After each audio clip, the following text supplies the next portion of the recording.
Selamat siang, kami akan mempresentasikan tentang sistem koloid. Sebelum itu, perkenalkan, nama saya M. Yoga Pratama. Saya Wahid Felinda. Saya Ridho Uliawan Dondang. Saya Muhammad Yusuf. Oke, itu perkenalan dari kami. Kami akan mempresentasikan tentang sistem koloid. Masuk ke pengertian sistem koloid. Sistem koloid adalah campuran antara dua zat atau lebih yang bersifat heterogen, di mana salah satu zat tersebar merata dalam zat lain dalam bentuk partikel halus. Ukuran partikel dalam sistem koloid berada di antara larutan sejati dan suspensi, yaitu sekitar 1 hingga 1000 nanometer. Meskipun terlihat homogen secara kasat mata, koloid tetap termasuk campuran heterogen karena partikel zat terdispensinya tidak benar-benar larut. Contoh koloid yang sering ditemui dalam kehidupan sehari-hari adalah susu, cat, dan kabut. Ciri-ciri sistem koloid yaitu yang pertama, ukuran yang terlalu kecil sehingga tidak bisa dilihat secara langsung. Yang kedua, partikel koloid tidak bisa disaring dengan saringan biasa sehingga tetap stabil dan larutan tidak mudah larut. Yang ketiga, partikel koloid mengalami gerak Brown, yaitu gerakan acak yang diakibatkan oleh tumbukan molekul medium dengan partikel zat terdiferensi. Yang ketiga, masuk ke jenis-jenis sistem koloid. Sistem koloid diklasifikasikan berdasarkan jenis fase terdiferensi dan medium pendispersi. Misalnya, jika gas tersebar dalam cairan, sistem ini disebut buoy, seperti pada busa, sabun. Jika cairan tersebar dalam gas, hasilnya adalah aerosol cair, seperti kabut dan awan. Ketika padatan tersebar dalam cairan disebut sol, contohnya tinta dan cat. Jika cairan tersebar dalam padatan, terbentuk gel seperti pada agar-agar atau gelatin. Klasifikasi ini penting untuk memahami sifat fisik dan penggunaan koloid dalam kehidupan sehari-hari.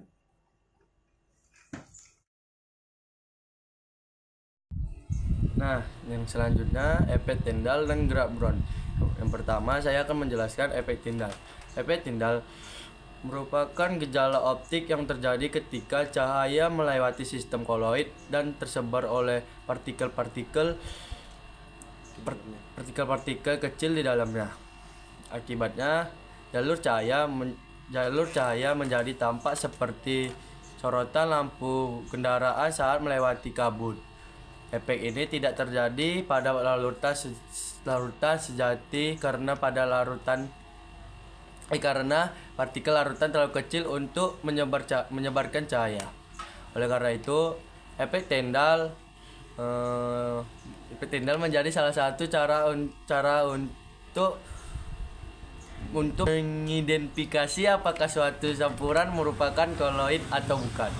Nah, yang selanjutnya saya akan menjelaskan gerak Brown.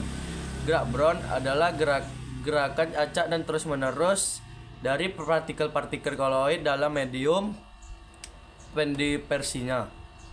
Gerakan ini disebabkan oleh tumbukan antara partikel zat terdispersi dan molekul-molekul medium yang lebih kecil. Fenomena ini pertama kali diamati oleh ilmuwan Robert Brown pada tahun 1827. Gerak Brown menunjukkan bahwa partikel koloid tetap tersebar dan tidak mudah menghadap karena selalu mengalami gerakan dari berbagai arah. Nah, yang selanjutnya koagulasi dan koloid pelindung. Koagulasi adalah proses pengumpulan partikel koloid sehingga membentuk endapan.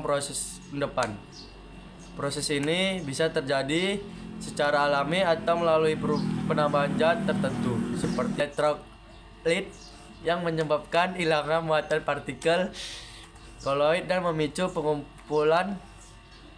Untuk mencegah koagulasi sering digunakan koloid pelindung. Koloid pelindung adalah zat yang ditambahkan ke dalam sistem koloid untuk melindungi partikel agar tetap stabil. Contohnya adalah gelatin dalam es krim yang mencegah terbentuknya kristal es dan menjaga tekstur halus. Nah, yang selanjutnya penerapan sistem koloid dalam kehidupan sehari-hari. Sistem koloid memiliki banyak manfaat dan aplikasi praktis dalam berbagai bidang. Dalam industri makanan, koloid digunakan pada produk seperti susu, mayones, dan saus untuk memberikan tekstur dan kestabilan. Di bidang medis, beberapa obat dibuat dalam bentuk koloid agar lebih mudah diserap tubuh. Dalam lingkungan, proses penjernihan air memanfaatkan prinsip koagulasi untuk mengendapkan partikel kotoran. Selain itu, produk kosmetik seperti krim dan lotion juga menggunakan sistem koloid agar lebih mudah diaplikasikan dan diserap oleh kulit. Kestabilan koloid. Kestabilan koloid mengacu pada kemampuan partikel koloid untuk tetap tersebar merata ke dalam medium tanpa menggumpal atau mengendap dalam waktu tertentu. Kestabilan ini terutama dipengaruhi oleh adanya muatan listrik pada permukaan partikel koloid. Muatan sejenis ini menyebabkan partikel saling tolak-menolak sehingga mencegah penggumpalan. Selain itu, adanya lapisan pelindung seperti surfaktan atau polimer, misalnya gelatin atau kasein, juga dapat meningkatkan kestabilan koloid dengan membentuk penghalang fisik antara partikel-partikel. Jika kestabilan ini terganggu, misalnya karena penambahan elektrolit berlebihan, partikel dapat mengalami koagulasi dan membentuk endapan. Dan oleh karena itu, kestabilan merupakan faktor penting dalam penggunaan koloid, terutama dalam industri makanan, kosmetik, dan farmasi. Koloid liofil. Koloid liofil adalah jenis koloid yang partikel terdispersinya menyukai pelarut seperti air. Dalam sistem ini terdapat interaksi yang kuat antara partikel zat terdispersi dan medium pendispersinya. Karena adanya daya tarik yang besar terhadap pelarut, koloid ini mudah terbentuk secara alami saat zat terlarut. Koloid liofil bersifat stabil. Artinya partikel-partikelnya tidak mudah menggumpal. Jika koloid ini menguap atau mengering, bisa dibentuk kembali hanya dengan menambahkan air atau pelarutnya, sehingga disebut reversible. Sifat lainnya, koloid memiliki kekentalan atau viskositas yang tinggi, tidak mudah terkoagulasi, dan tidak memerlukan zat penstabil tambahan. Contoh koloid liofil antara lain larutan agar-agar, gelatin dalam air, larutan kanji, dan protein seperti putih telur. Koloid liofob. Koloid liofob adalah jenis koloid yang partikel terdispersinya tidak menyukai pelarut. Tidak ada atau sangat sedikit interaksi antara partikel zat terdispersi dan pelarut. Oleh karena itu, koloid liofob tidak terbentuk secara spontan dan tidak perlu dibuat dengan metode khusus seperti elektrodispersi atau reaksi kimia.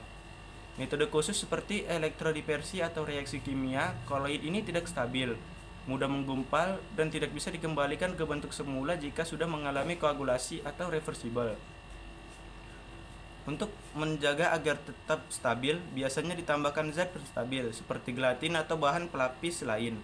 Koloid liofob juga memiliki viskositas rendah dan sangat peka terhadap penambahan elektrolit. Penambahan garam atau asam dapat menyebabkan pengumpulan elektrolit, pengumpalan. Contoh koloid liofob antara lain sol emas, sol sulfur, sol perak, dan sol FeOH 3 kali. Nah, selanjutnya cara kondensasi. Cara kondensasi adalah metode pembuatan koloid dengan menggabungkan partikel kecil seperti molekul atau ion menjadi partikel yang berukuran koloid 1 sampai 1000 nanometer. Ada dua cara utama. Satu, reaksi kimia. Koloid terbentuk dari hasil reaksi antar zat, misalnya hidrolisis FeCl3 ditambah H2O menghasilkan koloid FeOH 3 kali. Reduksi AgNO3 direduksi membentuk koloid perak. Oksidasi H2S dioksidasi membentuk koloid belerang. Pengendapan. 2. Larutan bereaksi membentuk endapan koloid.